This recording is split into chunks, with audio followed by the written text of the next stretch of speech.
ఇప్పుడు చర్చ అంతా కూడా అమిత్ షా గారి చుట్టూనే తిరుగుతోంది. అతను ఎందుకు సైలెంట్గా ఉన్నాడు, అతను ఎందుకు ఈ సీజేపీ రిలేటెడ్ ఇష్యూస్లో ఇంతవరకు ఒక ఓపెన్ స్టేట్మెంట్ కూడా ఇవ్వలేదు, అసలు అతను ఏం చేస్తున్నారు? రాహుల్ గాంధీ కూడా కావాలని ట్రిగ్గర్ చేస్తున్నట్లుగా మాట్లాడారు, కొన్ని ఆరోపణలను సంధించారు.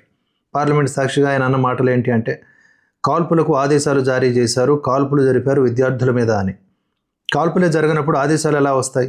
అయినా కూడా ట్రిగ్గర్ చేస్తూ, అంటే ఆయన్ని బయటికి లాగాలని, ఆయన ఏదో ఆపరేషన్లో ఉన్నారు, దానికి ఆటంకం కలిగించాలని.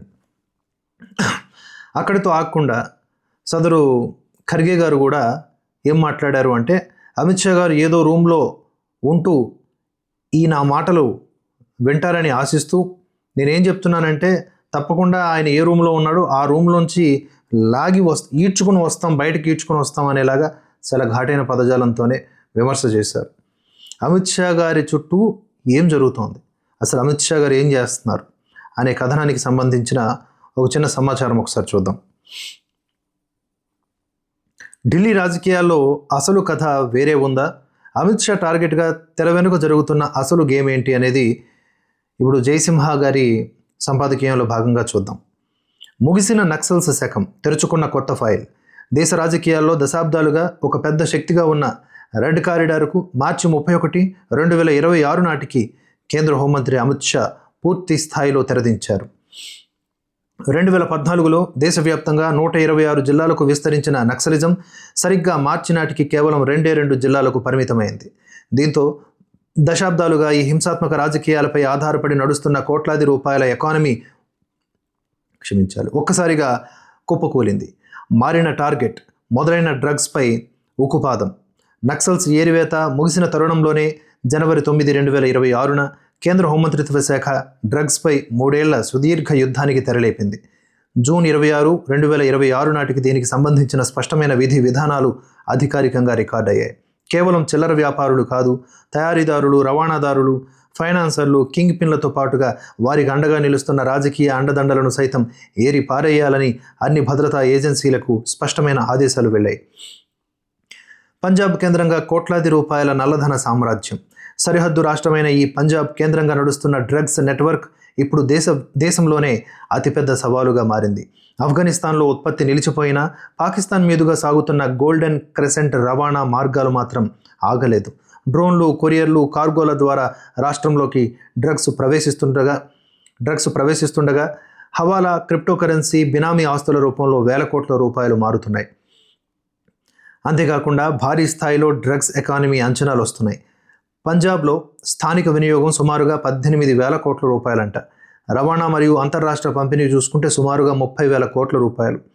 ఫార్మా డైవర్షన్ మరియు సింథటిక్ డ్రగ్స్ సుమారుగా 7,000 కోట్ల రూపాయలు. మొత్తం డ్రగ్స్ మార్కెట్ విలువ సుమారుగా 55,000 కోట్ల రూపాయలు. రోజువారీగా చూసుకుంటే 150 కోట్ల రూపాయలు. రాజకీయ నాయకులు, అధికారుల అండదండలతోనే ఇదంతా జరుగుతోంది. ఇంత భారీ ఎకానమీ కేవలం సామాన్యమైనటువంటి శక్తులతో నడవడం అసాధ్యం. ఇంటెలిజెన్స్ వర్గాల సమాచారం ప్రకారం రక్షణ వలయాలు, బలహీనమైన దర్యాప్తు సంస్థల తీరు, ప్రొటెక్షన్ రెంట్ రూపంలో లభించే 3% నుంచి 5% వాటా కింద 1,350 కోట్ల రూపాయల నుంచి 2,250 కోట్ల రూపాయల వరకు నిధులు బ్యూరోక్రాట్లు, బ్రోకర్లు, గ్యాంగ్స్టర్లు, రాజకీయ నాయకుల చేతులు మారుతున్నట్లుగా అంచనా. ఎన్నికల వేళ కల్లోలం సృష్టిస్తోన్న మరో భయం. త్వరలో పంజాబ్ అసెంబ్లీ ఎన్నికలు జరగనున్న తరుణంలో కేంద్రం చేపడుతున్న ఈ కఠినమైన చర్యలు కేవలం డ్రగ్స్ అక్రమ రవాణాను మాత్రమే కాదు, దానిపై ఆధారపడిన రాజకీయ భవిష్యత్తును, భారీ నగదు ప్రవాహాలను కూడా పూర్తిగా దెబ్బతీసే అవకాశం ఉంది. జంతర్ మంతర్ నిరసనల అసలు రూపం ఏమిటి అంటే, ఈ నేపథ్యంలోనే ఢిల్లీలోని జంతర్ మంతర్ వేదికగా జరిగిన ఆందోళనలు కేవలం విద్యార్థుల సమస్యల చుట్టూ తిరగలేదని రాజకీయ విశ్లేషకులు భావిస్తున్నారు. పైకి ధర్మేంద్ర ప్రధాన్ పేరు వినిపించినా, ప్రభుత్వ విధానాలపై ఆగ్రహం వ్యక్తమైన ఈ మొత్తం వ్యూహం వెనుక అసలు లక్ష్యం కేంద్ర హోంమంత్రి అమిత్ షా అనుసరిస్తున్న కఠిన వైఖరేనని స్పష్టమవుతోంది. గత 50 రోజులుగా అమిత్ షా మౌనం వెనుక బలమైన వ్యూహం ఉందని, కాలమే దీనికి పూర్తి సమాధానం ఇస్తుందని రాజకీయ వర్గాలు భావిస్తూ ఉన్నాయి.